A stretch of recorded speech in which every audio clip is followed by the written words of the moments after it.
And now let's turn to a young woman who has chosen to lend her voice to this very important solidarity movement. She's a leading British actor, an advocate for gender equality in her own right.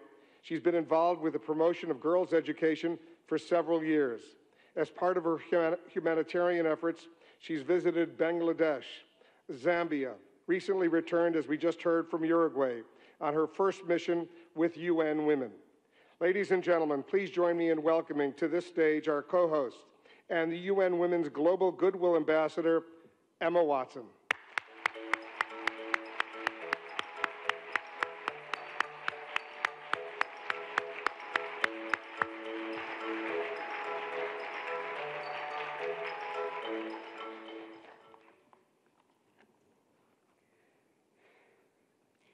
Your Excellencies, UN Secretary General, President of the General Assembly, Executive Director of UN Women, and distinguished guests.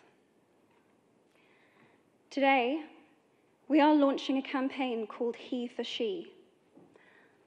I am reaching out to you because we need your help. We want to end gender inequality, and to do this, we need everyone involved. This is the first campaign of its kind at the UN. We want to try and galvanize as many men and boys as possible to be advocates for change. And we don't just want to talk about it. We want to try and make sure that it's tangible. I was appointed as Goodwill Ambassador for UN Women 6 months ago. And the more I've spoken about feminism, the more I have realized that fighting for women's rights has too often become synonymous with man-hating. If there is one thing I know for certain, it is that this has to stop. For the record, feminism, by definition, is the belief that men and women should have equal rights and opportunities. It is the theory of the political, economic, and social equality of the sexes. I started questioning gender-based assumptions a long time ago. When I was 8, I was confused being called bossy because I wanted to direct the plays that we would put on for our parents, but the boys were not.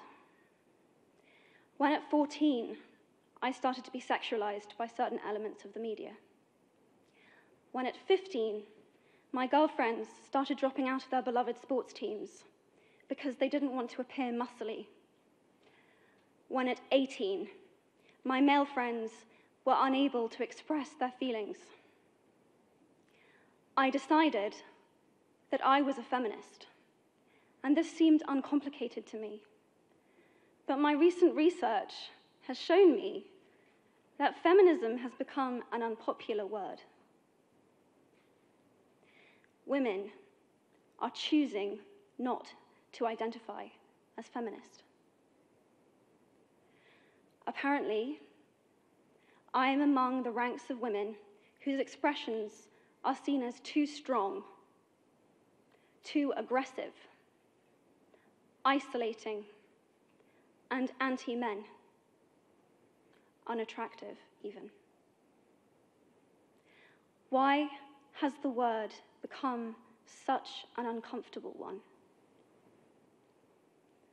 I am from Britain, and I think it is right that I am paid the same as my male counterparts. I think it is right that I should be able to make decisions about my own body. I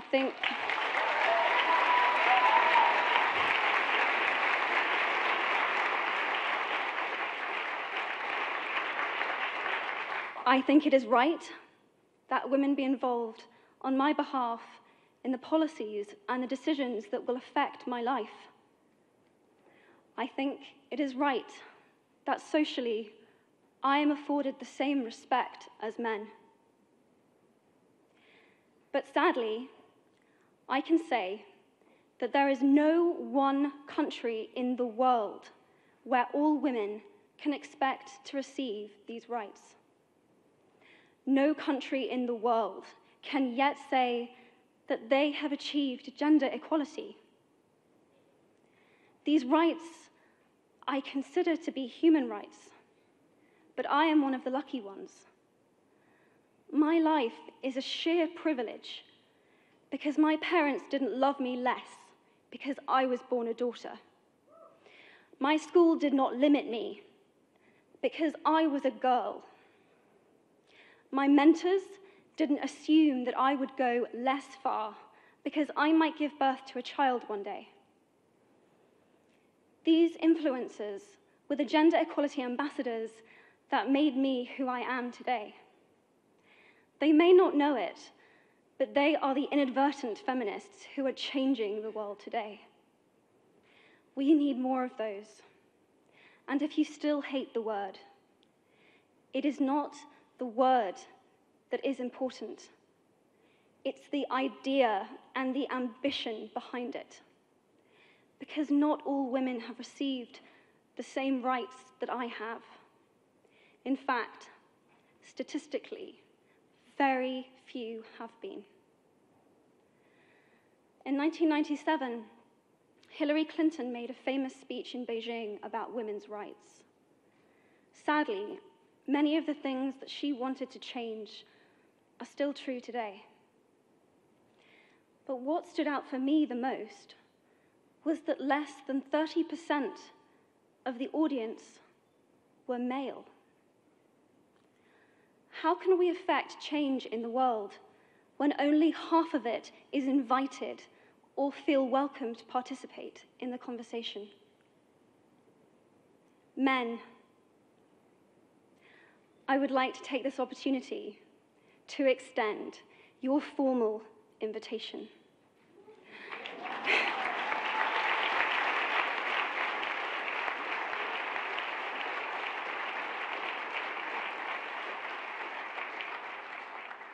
Gender equality is your issue too.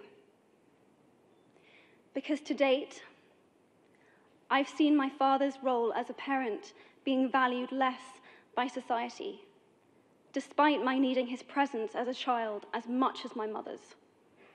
I've seen young men suffering from mental illness, unable to ask for help, for fear it would make them less of a man or less of a man. In fact, in the UK, suicide is the biggest killer of men between 20 to 49, eclipsing road accidents, cancer, and coronary heart disease. I've seen men made fragile and insecure by a distorted sense of what constitutes male success. Men don't have the benefits of equality either. We don't often talk about men being imprisoned by gender stereotypes, but I can see that they are, and that when they are free, things will change for women as a natural consequence. If men don't have to be aggressive in order to be accepted, women won't feel compelled to be submissive. If men don't have to control, women won't have to be controlled. Both men and women should feel free to be sensitive. Both men and women should feel free to be strong. It is time that we all perceive gender on a spectrum instead of two sets of opposing ideals.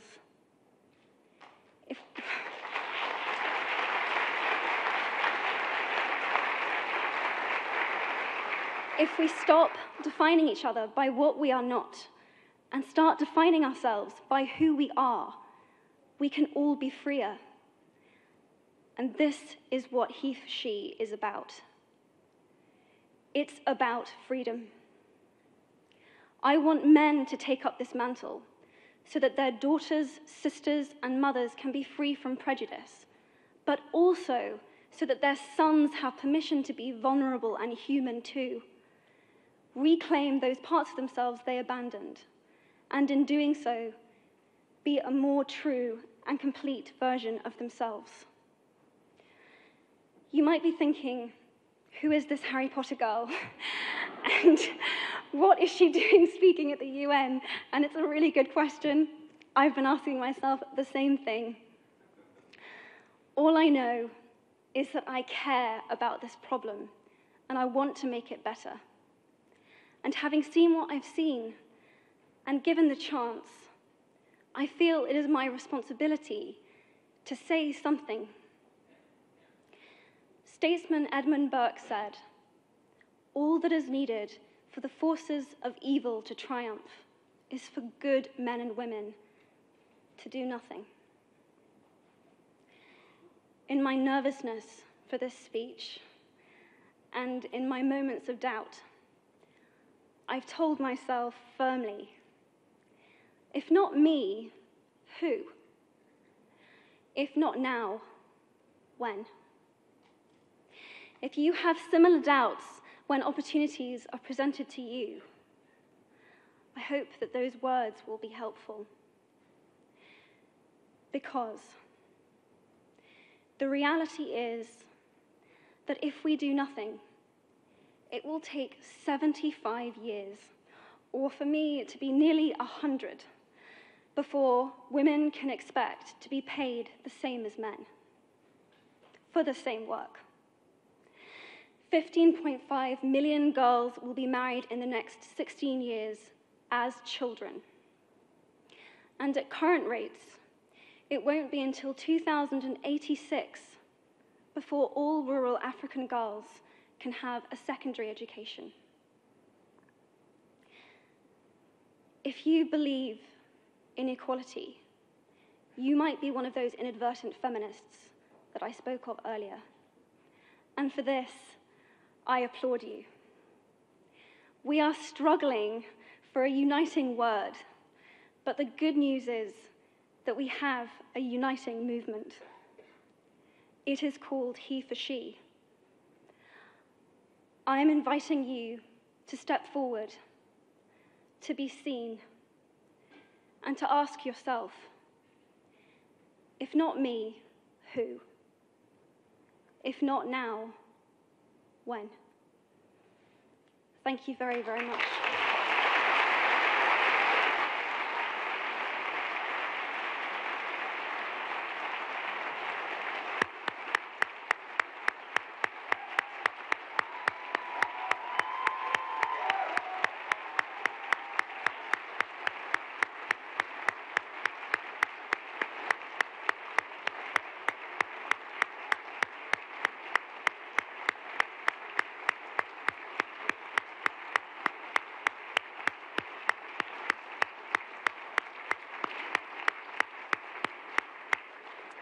What a beautiful, beautiful speech. What a beautiful thought, Emma.